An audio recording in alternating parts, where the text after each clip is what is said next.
싶으면 개발 모형, 개발의 관점, 개발 방법이 뭐야? 라고 물어볼 거예요. 다르죠. 그래서 그런 부분들을 정확하게 구분하기 위해서 구조화를 잘 하시는 게 중요합니다. 가끔 교육과정 개발 모형 물어봤는데 교수 설계 모형 쓰시는 경우들도 있어요. 그것도 똑같이 틀린 거예요. 게다가 내용이 되게 비슷비슷해가지고 헷갈릴 수 있단 말이에요. 근데 이게 교육 과정에서 물어보는 건지, 교수 이론 및 공학에서 물어보는 건지, 평가에서 물어보는 건지 그런 부분들을 잘 구분하셔야 됩니다.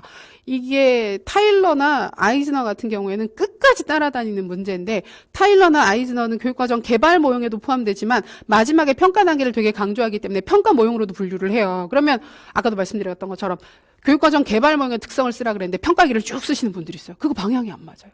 그다음에 평가 모형으로서 아이즈너나 타일러를 물어봤는데 막 목표 얘기를 길게 하시는 경우들이 있어요. 그것도 안 맞는 거예요. 그러니까 그런 부분들 영역에 따라서 물어보는 항목들에 따라서 구조화가 잘 되어 있는 게 공부한 부분들을 놓치지 않고 공부한 사항들을 정확하게 답으로 구현해 내실 수 있는 방법이 될 것입니다. 자, 그리고 2015 개정교육과정, 여기는 달달 외울 건 별로 없는데 여기 이제 하나 더 추가하셔서 역량, 얘는 반드시 외워야 되겠죠. 여기 지금 빠지긴 했는데 개정교육과정에서 추구하는 인간상, 추구 방향, 그 다음에 자유학기제, 자유학년제는 2015 개정교육과정에 포함된 개념은 아니에요. 근데 2015 개정 이전부터 있었죠. 중학교 한 학기 또는 한 학년을 자유학기로 운영을 하는 거. 그래서 그거는 있긴 있었는데 2015 들어오면서 좀 더 강화가 됐고 자리를 잡았기 때문에 편의상 2015 개정 교육과정 안에 넣어서 보는 경우들이 있긴 있습니다. 그래서 인간상이나 추구 방향이나 이런 부분들은 이해하시면 돼요. 이해하시면 되고 자유학기제, 자유학년제는 장점, 결국 같은 얘기입니다. 의의나 이걸 실행했을 때 장점이 뭘까?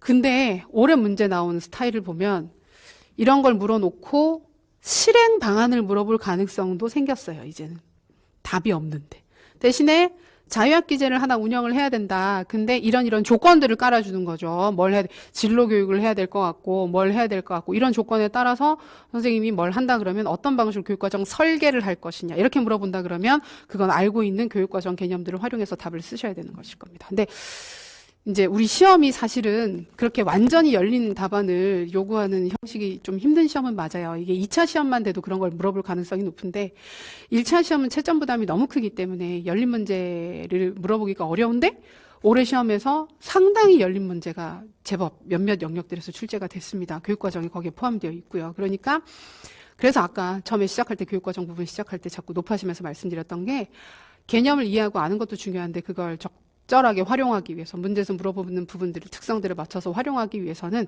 이제 정말 제대로 이해를 하시고 그다음에 알고 있는 사항들에 기반해서 좀 창의적으로 답을 하는 연습이 계속 필요할 것 같다. 그래서 나 이거 안 외웠는데 내가 이 개념을 알기는 아는데 여기에 지금 문제에서 물어보는 사항들을 내가 따로 공부한 적은 없는데 라는 생각이 드시더라도 겁내지 말고 알고 계신 개념을 가지고 활용해서 쓰시는 게 정말 중요합니다. 그리고 2015 교육과정에서 추구하는 역량들 있죠? 우리 교육과정이. 그러니까 최근에 역량 중심 교육과정 언급이 많이 되고 있어서 그 추구하는 역량 부분들은 아마 전공에서 다 외우실 거예요. 추구하는 역량 관련해서 하나하나 다 외우실 거니까 어차피 외우실 거니까 같이 외우시면 될 것입니다. 이게 여기까지 하면 교육과정 정리가 끝나는데 다시 한번 돌아가서 큰 영역 다시 한번 확인하겠습니다. 그쵸? 여기가 아까 기출 중심으로 다시 한번 여기 기출이에요. 기출이라면서 다시 봤던 부분이긴 한데 다 중요합니다. 교육과정은 안 중요한 부분이 없습니다. 전부 다 중요한 사항들입니다. 그리고 명칭, 개념, 특성 기본적으로 다 외우신다고 생각하시면 돼요. 명칭, 개념, 특성 다 외우시는데 쌤들 머릿속에 크게 대략적인 큰 구조로서 교육과정 유형은 그렇지 일단 공식, 잠재적, 영교육과정이라고 크게 분류를 했었어. 이거는 가르치는 거 다르게 전달된 거, 안 가르친 거 이런 내용들이 있었어. 그 다음에 역사적 흐름은 이런 게 있었고 교육과정을 개발하는 일반 절차는 목표, 내용 선정, 내용 조직이 있었어. 그 다음에 구체적인 교육과정 개발의 원칙을 활용해서 아주 구체적인 모형들을 찾아보게 되면 타일러가 이렇게 했고 다바가 이렇게 했고 스킬백이 이렇게 했고 그다음에 위긴스와 맥타이 등등 학자들이 다 어떤 부분들을 강조했었는지 그 세부 개발 모형들, 절차가 있는 모형들이 있어. 그리고 나서 실행하는 부분이 있고 교육과정 내용학으로서는 지식의 구조, 그다음에